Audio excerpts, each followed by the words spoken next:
¿Qué tal? Buenas tardes, buen día para los que nos ven por las mañanas y buenas noches para aquellos que en su descanso quieren recibir una palabra del Señor.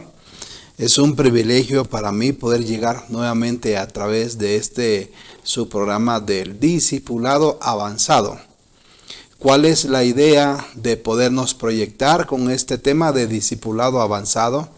Es definitivamente enseñar el consejo de Dios para cada una de las personas que sirven al Señor y que tienen a bien poder ser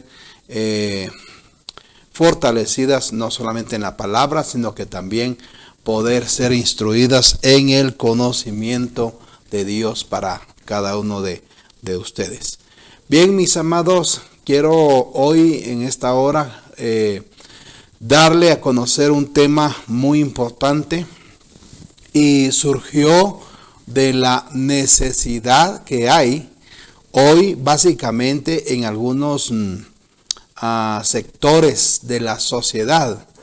Encontramos una serie de peticiones en la vida de mucho creyente, mucho cristiano, del cual está ocupando lugares de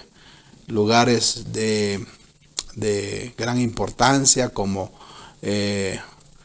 lugares por elección popular, como también nombramientos o cargos de una empresa, de un trabajo, si queremos decirlo de esta manera, llenar un requisito dentro de nuestros currículum vitae.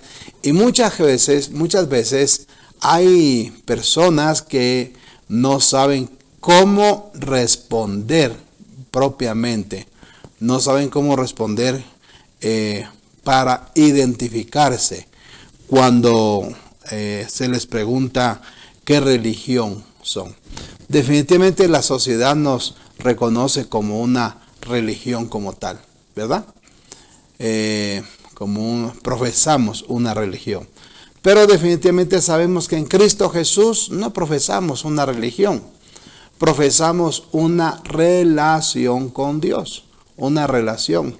Obviamente este término que nosotros conocemos basado en la palabra del Señor, no lo entienden aquellos requisitos. Para ellos no hay una respuesta exacta para aquellos que buscan cómo llenar una respuesta. Pero una relación. Pero vamos un poquito más allá. La problemática es cuando las personas se quejan de alguien en particular que no tiene principios ni valores. Los valores se adquieren mediante la visión y la misión que cada persona desarrolla en la vida, o de acuerdo al lugar que va a ocupar. Pero ¿dónde quedan los principios espirituales? Y los principios espirituales básicamente vienen producto del ejercicio de nuestra profesión, de nuestra fe que profesamos en Cristo Jesús. El Evangelio no es una profesión, el Evangelio es un ejercicio de nuestra fe y muy en especial el Evangelio de las buenas nuevas de nuestro Señor Jesús. Bien, el tema de en esta hora que yo quiero compartir con ustedes se llama ¿quién es Jesús? ¿Quién es Jesús para nosotros? ¿Quién es Jesús para ti? Obviamente la respuesta la conocemos ahí mismo como Jesús es el Cristo. Jesús de Nazaret, como se le identifica en los evangelios, es el Cristo. Así de que vamos a orar en esta hora. Vamos a pedirle que el Señor sea manifiesto en cada corazón y que traiga una revelación de su palabra a cada vida en esta hora. Padre, en el nombre de Jesús oramos, Dios, para que seas propicio a nuestra necesidad de conocer más y más de tu palabra, Señor. Que sean abiertos los ojos de nuestro entendimiento, los ojos de nuestro corazón para conocerte y saber, Señor, cuál es la respuesta que tenemos en tu palabra acerca de esta gran necesidad. En el nombre de Jesús, Señor nuestro. Amén. Amén. Bien, entonces, ¿quién es Jesús para nosotros? Jesús de Nazaret, ¿quién es? Y esto me lleva también a aquella gran pregunta, ¿verdad? Del millón que le hicieron al apóstol Pedro. Mejor dicho, a los discípulos, no fue directamente a Pedro. A los discípulos Jesús pregunta quién decía la gente que era él. Y los discípulos respondieron en base a lo que la gente decía.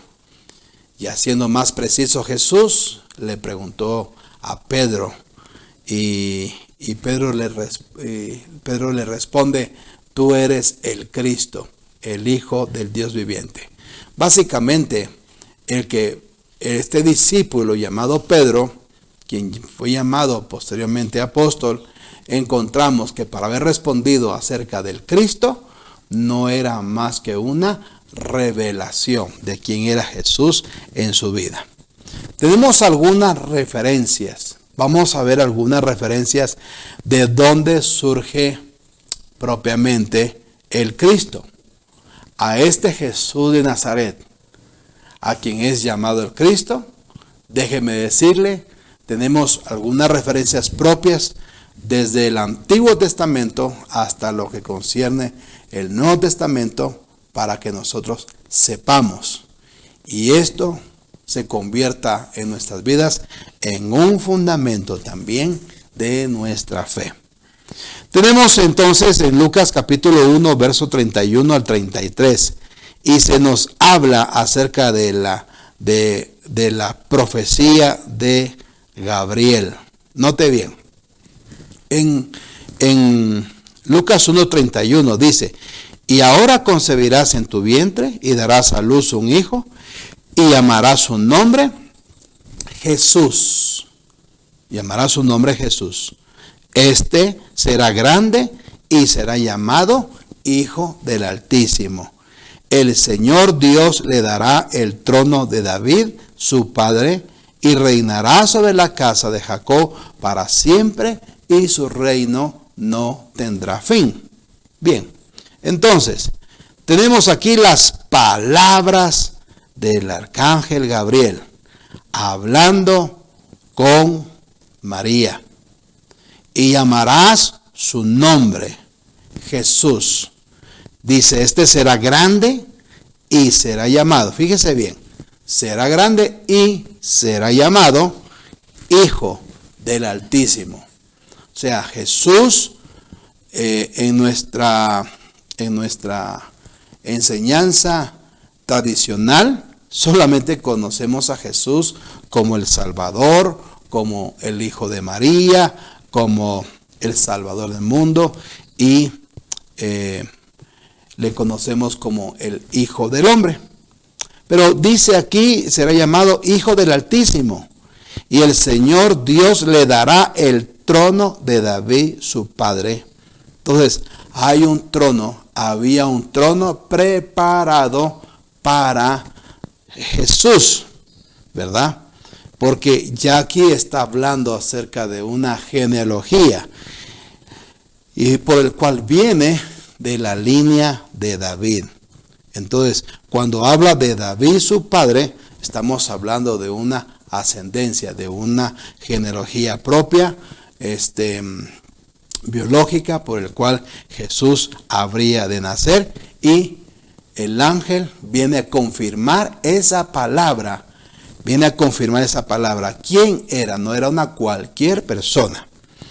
Bien, en Lucas capítulo 2, verso número 8 al 11, el ángel del Señor estaba delante de los pastores en el campo y le dijo: no temáis, porque he aquí os doy nuevas de gran gozo, que será para todo el pueblo, que os ha nacido hoy en la ciudad de David un Salvador, que es Cristo el Señor. Note bien, que es Cristo el Señor. Lucas 2, 8 al 11.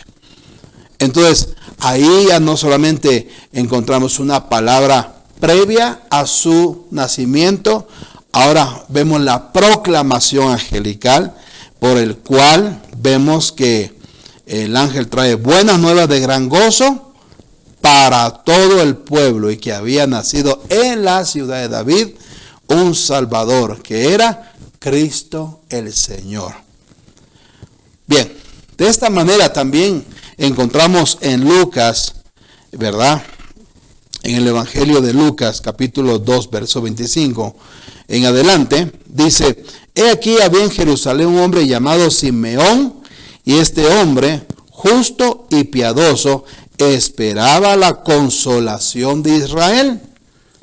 Y el Espíritu Santo estaba sobre él, y le había sido revelado por el Espíritu Santo que no vería la muerte antes que viese al ungido del Señor. Ahora, ¿qué pasó aquí con Simeón? Simeón era entonces un sacerdote que esperaba la consolación de los hijos de Israel.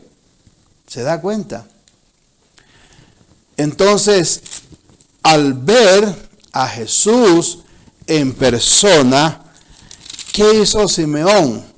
Reconoció, fíjese bien, reconoció, un hombre llamado Simeón, reconoció a Jesús, al Cristo, lo reconoció, porque tanto él como los hijos de Israel, como la nación de Israel, esperaban la consolación de esta nación, de los judíos.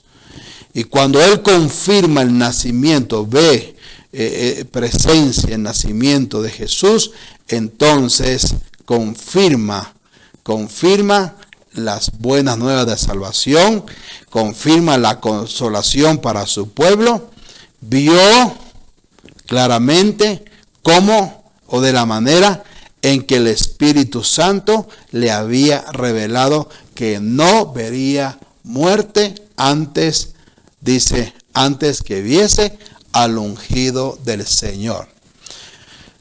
Simeón lo reconoce, pero también Ana, la profetisa, también lo reconoce como tal. Bueno, estas son referencias propias que encontramos en el Nuevo Testamento acerca de la persona de Jesús, el que nació en la ciudad de David, a Jesús de Nazaret, a este Jesús en quien la nación entera esperaba la consolación, pero no esperaban que en un Jesús ellos encontraran la respuesta de lo que ellos estaban esperando, sino esperaban a un Cristo. Ahora, note bien, la palabra Cristo significa ungido. La palabra Cristo, de Cristo, se origina el término del nombre del Mesías. El Mesías que habría de venir, el Mesías llamado el ungido de Dios, que se traduce de esa manera, era el que traía la consolación para los hijos de Israel. Este fue confirmado, fue profetizado, fue confirmado. Aquellos hombres que ministraban en el templo delante del Señor todos los días, y por qué no decirlo, Ana también, vino a confirmar. Y hay algo más. Si nosotros vamos a Mateo capítulo 2, versículo 1, cuando Jesús nació, dice en Belén de Judea, en días del rey Herodes, he aquí unos magos vinieron del oriente a Jerusalén, diciendo, ¿dónde está el rey de los judíos que ha nacido? Porque hemos venido a adorarle, dice, hemos venido a adorarle.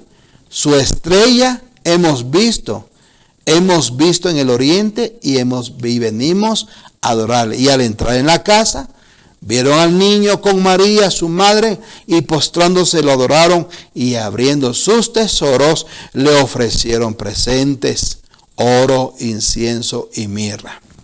¿Se da cuenta? Eso lo encontramos en el versículo 11.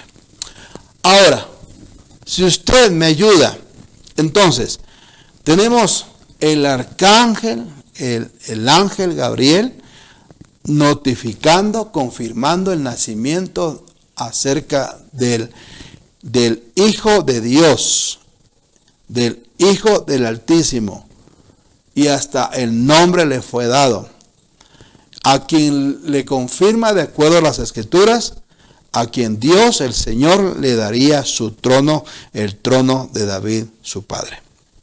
Fue proclamado, fue reconocido. Los sabios, los entendidos de los tiempos, dice, se postraron y adoraron al niño. Son referencias propias de cómo en su nacimiento se vinieron a confirmar el nacimiento de Jesús como el Cristo, el que venía a consolar a su pueblo. Qué hermoso esto, porque esto también nos ayuda a nosotros. Nos ayuda a saber poner nombres a nuestros hijos cuando ellos nacen. Recuerde que el nombre de la persona refleja el carácter. Refleja el carácter. Y si refleja el carácter de la persona, quiere decir que un propósito de Dios se va a cumplir, se está cumpliendo en las personas. Hoy ponemos nombres aún bíblicos, religiosos, ponemos nombres al azar, pero recuerden que los nombres recuerden que reflejan el carácter de la persona. Entonces, no por eso también se tiene que llamar Cristo, ¿verdad? Aunque algunos nombres se traducen como Cristo en inglés, pero bueno, es otro asunto. Pero el punto es que el nombre de los hijos refleje el carácter de lo que Dios quiere hacer en ellos. Otro detalle importante acerca de Jesús, tenemos la revelación. Ya vimos como el Cristo, pero ahora vamos a ver la revelación de Jesús como el Mesías. El Mesías. En Hechos capítulo número 2, en todo su capítulo, encontramos, ¿verdad? Encontramos acerca de un evento sobrenatural. Y encontramos un derramamiento del Espíritu Santo sobre la vida de los primeros discípulos. Y de allí, basado en ese evento, surgen muchos predicadores pentecostales, carismáticos, ¿verdad? Y usan Hechos capítulo 2 para seguir enseñando acerca del bautismo y recibir el don de lenguas. Pero en realidad capítulo 2 de Hechos nos habla de una enseñanza mucho más poderosa que el ser bautizados en el Espíritu Santo, que el ser usados y hablando de la lengua, sino que Hechos 2 nos confirma y nos prueban de que Jesús de Nazaret es el prometido y esperado Mesías en la nación de los judíos, en la nación de su pueblo. Si usted se da cuenta, en Hechos capítulo 1 encontramos cómo los apóstoles, Jesús les dijo claramente, no se vayan de Jerusalén hasta que sean investidos del poder de lo alto. ¿Cuál era el propósito? En el verso 8 dice, y me serán testigos. Y muchos basamos Hechos 1:8 para ministrar bautismo en el Espíritu Santo. No quiero decir que esté mal. El asunto es que en Hechos 1:8 la gente necesitaba un poder convincente. Y más para estas generaciones, nosotros que no estuvimos allí cuando Jesús resucitara, nosotros necesitamos de ese poder del Espíritu Santo para predicar acerca de la resurrección de Cristo. Porque hablar hoy en día de que alguien resucitó sin haberlo visto, necesitamos ser convincentes, persuasivos. Pero si nosotros tenemos ese don del Espíritu Santo en nosotros, podemos testificar acerca de su resurrección. En el versículo 1 del capítulo 2 dice, cuando llegó el día de Pentecostés. ¿Qué significa esto? Significa, ¿verdad?, que Jesús había cumplido la fiesta de la Pascua, muriendo en la cruz y resucitando entre los muertos. Y ahora en él, en Jesús, se cumpliría la fiesta de Pentecostés, como lo había prometido a sus discípulos. Note bien, cómo es que las fiestas judías se cumplieron en Jesús. 50 días después de la Pascua se cumplió esta fiesta del Pentecostés, por el cual vino y hubo testimonio de quién era Jesús. En otras palabras, el mismo Espíritu de Dios, el mismo Espíritu Santo vino a cumplir, ¿verdad?, en esa fiesta que los judíos habían estado celebrando, ¿verdad?, desde que Dios se apareció en Moisés en el monte Sinaí. Y ahora, el tiempo para que se cumpliese la fiesta, Jesús mismo ya había cumplido esa fiesta a través de la Pascua. Bien, 50 días después, el derramar del Espíritu Santo, al cual conocemos hoy en día, según el verso 1, en el día de Pentecostés. Pero ¿cómo vino el Espíritu Santo? Vino con señales y prodigios. La Biblia nos habla en capítulo 2 que vino del cielo un estruendo como un viento recio que soplaba. Aparecieron lenguas repartidas como de fuego. Y al final dice, fueron todos llenos del Espíritu Santo. ¿Cuál fue el resultado? Que los discípulos que eran de Galilea, dice, pudieron hablar en otras lenguas que no habían aprendido. Y en el capítulo 2, versículos 6 al 11 del libro de los Hechos, encontramos que dice que estaban confusos porque cada uno les oía hablar en su propia lengua.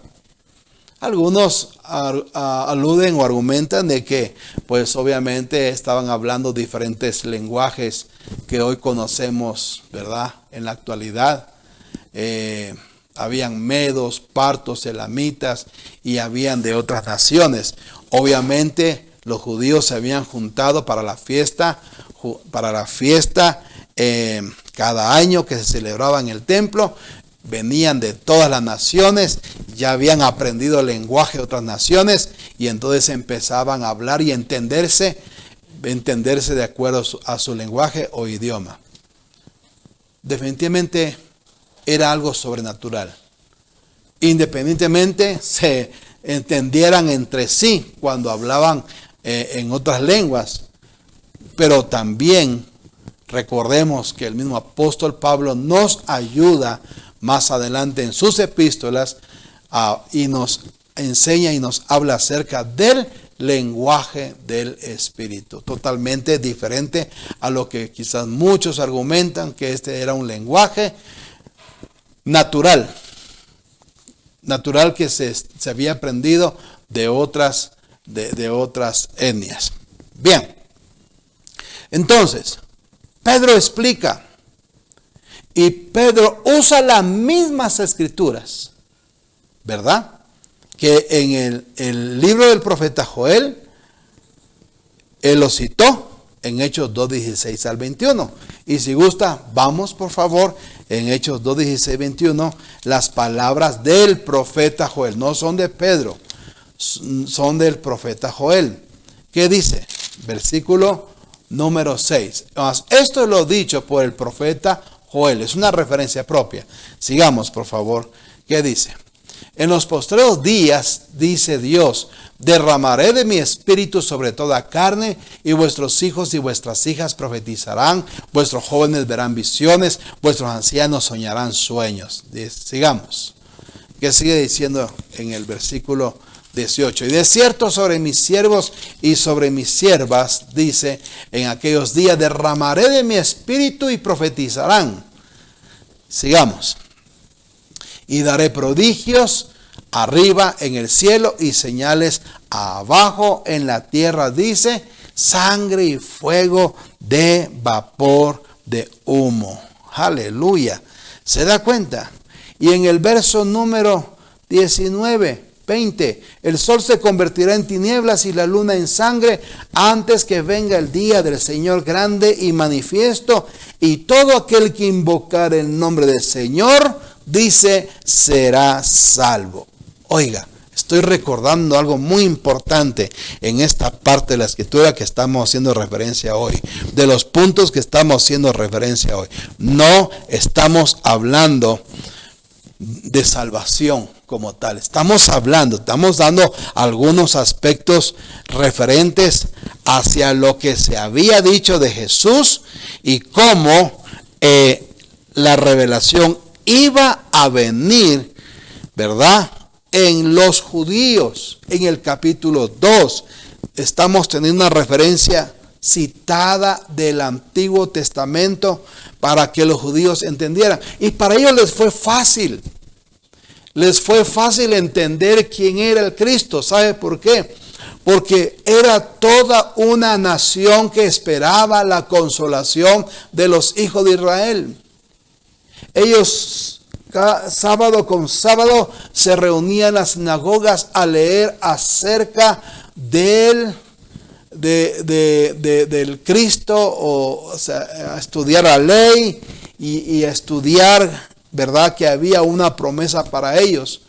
No era nada nuevo. A ellos les fue fácil reconocer. ¿Sabe por qué? Porque ellos tenían una referencia escritural, una referencia propia de los profetas y de la ley de Moisés. Hoy en día, aún el apóstol Pedro, el profeta Isaías dijo que en estos últimos tiempos, hasta en lengua de tartamudos, Dios nos iba a hablar para conocer a Jesús, para conocer a Cristo Jesús, Señor, en nuestras vidas. ¿Sabe por qué? Porque somos una generación con mucha incredulidad. Necesitamos ver señales como Tomás, ¿verdad? Tomás, hasta que no tocó las manos, no metió su mano en el costado, no reconoció que era Jesús. Hoy necesitamos de señales, hoy necesitamos de milagros. Jesús dijo, estas señales seguirán a los que creen en mi nombre. Pero hoy ha sido al revés. Mucha gente busca las señales para confirmar un milagro en su vida, para confirmar una referencia propia en su vida de la palabra de Dios, para entender lo que Dios quiere hacer en su vida. Pero los judíos eran muy conocedores de la ley y de los profetas. Amén. Bien, entonces Pedro les explicó que el derramamiento de su espíritu, el que se llevó a cabo en ese día, citando las palabras del profeta Joel, muestra una prueba clara de que Jesús había ascendido al trono y había recibido la promesa del Espíritu Santo, de acuerdo al versículo 33. ¿Qué otros hechos nos hablan acerca de Jesús? Estamos teniendo una referencia propia de la persona de Jesús. Pero hay algunos hechos. ¿Se acuerda usted de lo que pasó en Isaías 53? No lo vamos a ver por razón de tiempo. Pero en Isaías 53, Isaías tuvo una revelación del Mesías. Tuvo una revelación del Mesías al punto de decir, ay de mí, que soy hombre pecador y que vivo en medio de un pueblo de labios inmundos que han visto mis ojos al Rey. Como ve, Isaías tuvo una revelación del Mesías. Pero Pedro entrega una biografía de Jesús acerca del hombre y su ministerio, ¿verdad? Hechos 2:22. Note bien que dice Hechos 2:22. Aleluya. Dice la palabra, varones israelitas. Oí estas palabras: Jesús Nazareno, varón aprobado por Dios entre vosotros con las maravillas, prodigios y señales que Dios hizo entre vosotros por medio de él, como vosotros mismos sabéis. Entonces, entendamos que está hablando de Jesús Nazareno. Dice que fue varón aprobado por Dios. Y que Dios hizo entre vosotros, o sea, entre ellos, en aquella generación, entre vosotros por medio de él, o sea, Cristo, como vosotros mismos sabéis. ¿Se da cuenta? Todas las maravillas, los prodigios y las señales que Dios hizo entre ellos por medio de Jesús, el Cristo.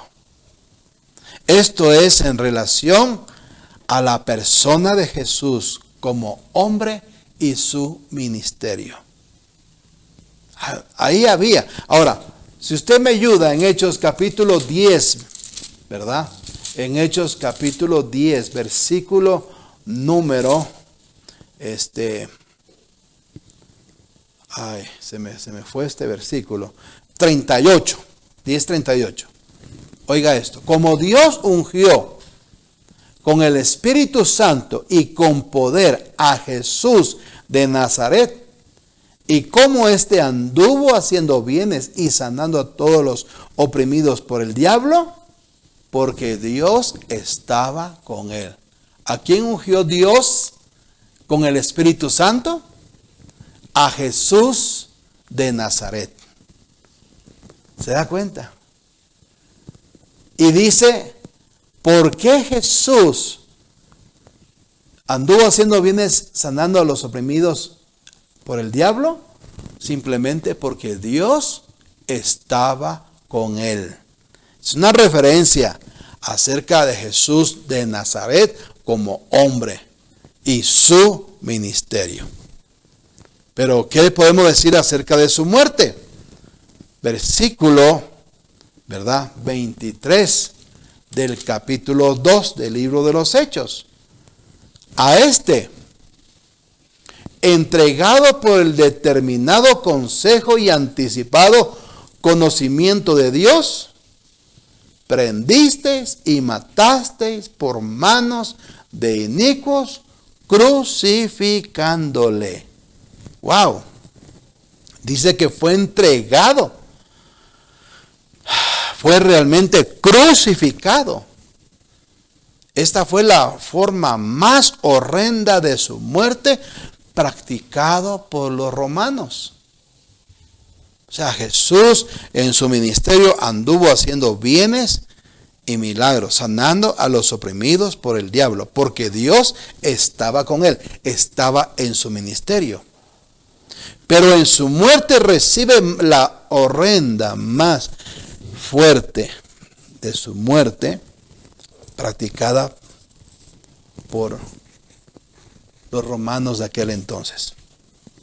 Esto confirma, y lo que habla de su muerte, de su muerte como tal, no fue sino una confirmación de lo que se había dicho de él. Su resurrección, versículo 24, al cual Dios levantó suelto los dolores de la muerte, por cuanto era imposible que fuese retenido por ella. Qué hermoso esto. Hablando de su resurrección. Ahora, el apóstol Pedro está hablando, está haciendo referencia de Jesús de Nazaret, a quien Dios mismo resucitó. ¿Y sabe por qué lo resucitó? Porque la muerte no lo podía retener. No lo pudo retener.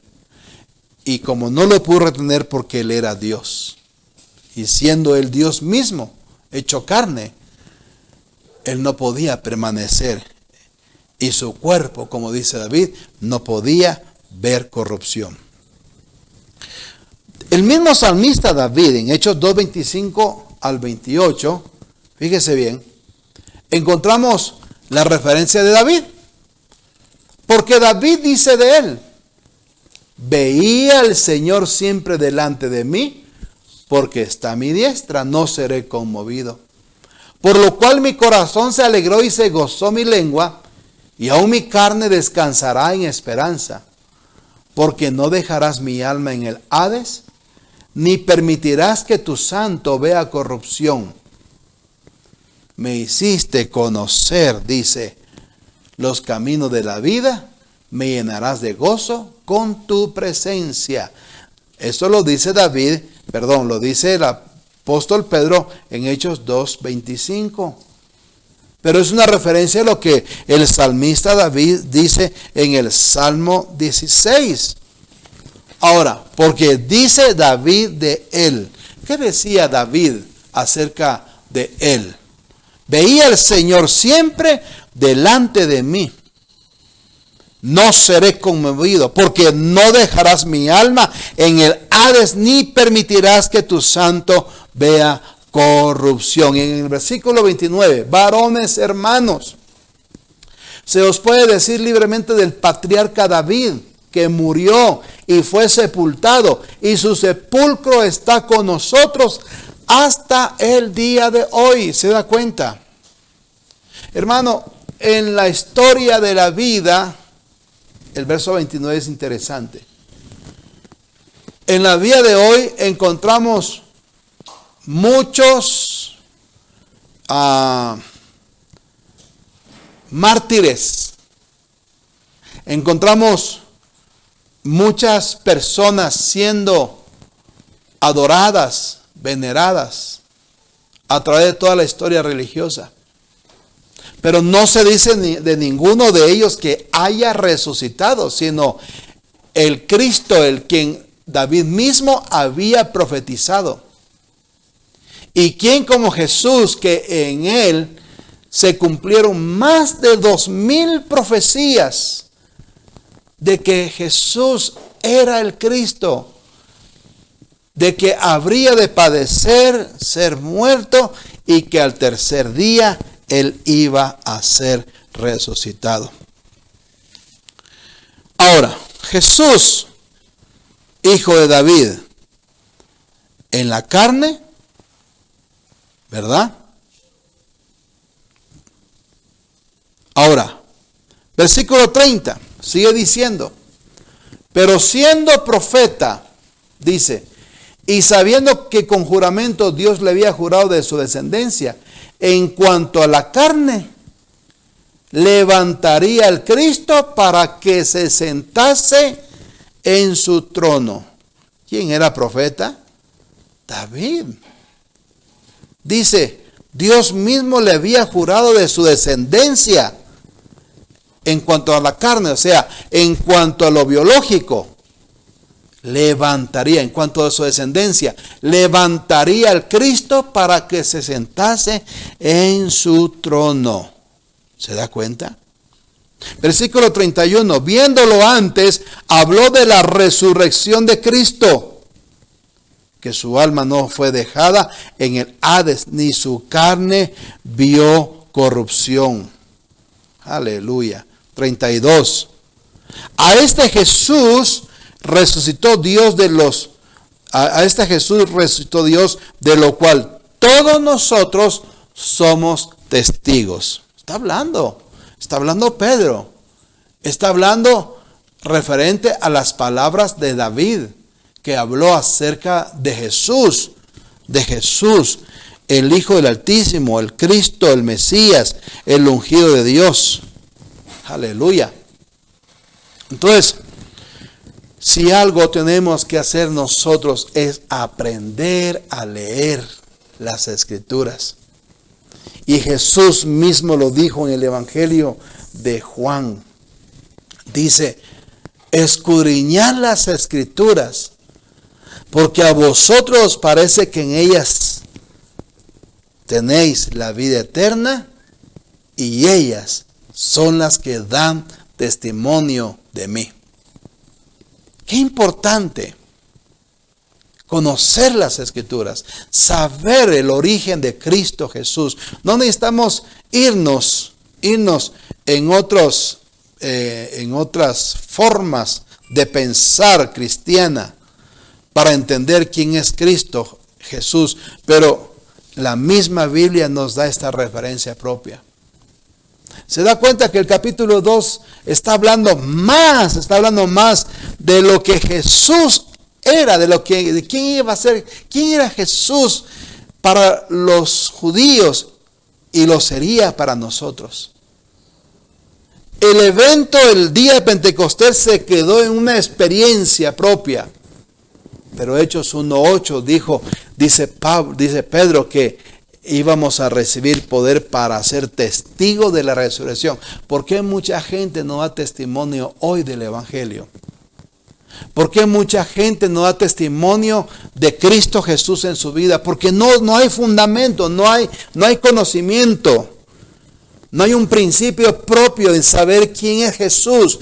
Y por eso es que nosotros nos vemos en la necesidad de seguir hablando de un discipulado básico, de un discipulado básico, fundamental en la vida del creyente, porque necesitamos saber quién es Jesús para nosotros. Allí mismo en Hechos capítulo 2:34 sigue diciendo la Escritura: porque David no subió a los cielos, pero él mismo dice: dijo el Señor a mi Señor, siéntate a mi diestra hasta que ponga a tus enemigos por estrado de tus pies. Aleluya. ¿Esto qué significa? Lo que Pedro está haciendo es citando el Salmos capítulo 110, mostrando claramente que el Mesías cumplió la profecía. Él ascendió al trono, estando sentado en el lugar de autoridad, y ahora sus enemigos, dice, tendrán que tratar con él. Cuando la iglesia como cuerpo se convierta en una amenaza para este mundo, será porque la iglesia ya tendrá la revelación de Cristo como Mesías en su vida. Hoy tenemos la revelación de Jesús como hombre, el Salvador del mundo, el Rey de Reyes, Señor de Señores, pero no la tenemos como el Mesías. Oro a Dios para que esta revelación de Dios venga a nuestras vidas y se fortalezca en nosotros y conozcamos que Jesús es el Señor. El derramamiento del Espíritu Santo no fue más que una prueba de quién era Jesús. Eso fue el derramamiento del Espíritu Santo. Y hoy seguimos predicando más del derramar del Espíritu Santo. Hablamos más de avivamientos, pero no hablamos de Jesús como el Mesías, como el Cristo. No somos mesiánicos, por supuesto. Somos cristianos cristocéntricos. En el Antiguo Testamento enseña que Yahvé o Yahweh es el Señor. Adonai es el título, usado solamente como referencia al glorioso Señor con todos sus atributos y poder. Los judíos utilizaban este título para referirse al nombre de Dios, ya que no suelen utilizar el nombre de Dios. Hoy nosotros lo usamos para bendecir. Dios te bendiga, Dios sea contigo, Dios vaya contigo, Dios te guarde, que Dios te regrese pronto. Pero para ellos no. Porque para ellos Adonai era un título, una referencia al glorioso Señor con todos sus atributos y todo el poder. Para nosotros puede seguir siendo el Señor. En el Nuevo Testamento, Señor significa amo. Amo, una autoridad. Y algunos comentaristas sugieren que Kyrios o Kurios es el título griego que se refiere a Yahvé, de acuerdo a la Septuaginta. En el Antiguo Testamento, Yahweh, en la traducción propia, En la traducción inglés es traducido como Señor, ¿verdad? Y antes de Cristo esta palabra Curios se utilizaba como el nombre de Dios, como un título propio hacia la persona de Dios. Verso 36 del capítulo 2 de Hechos.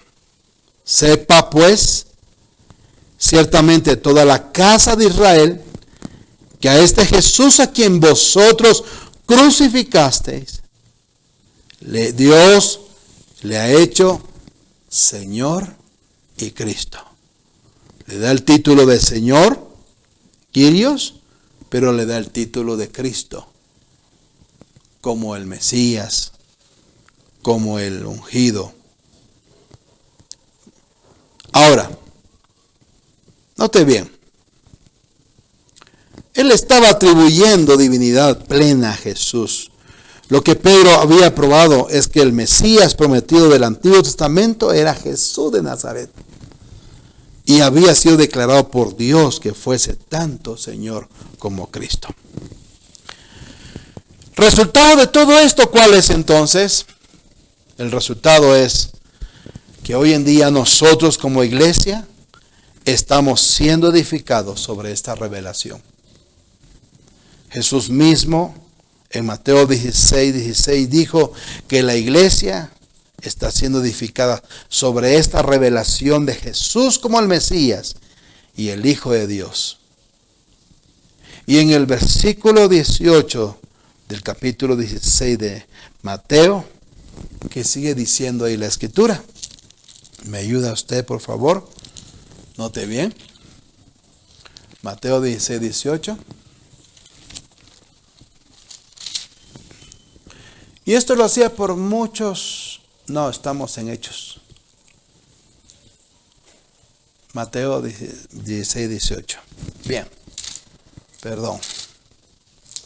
¿Qué sigue diciendo ahí? Mateo 16, 18. Yo también te digo que tú eres Pedro, y sobre esta roca edificaré mi iglesia, y las puertas del infierno no prevalecerán contra ella.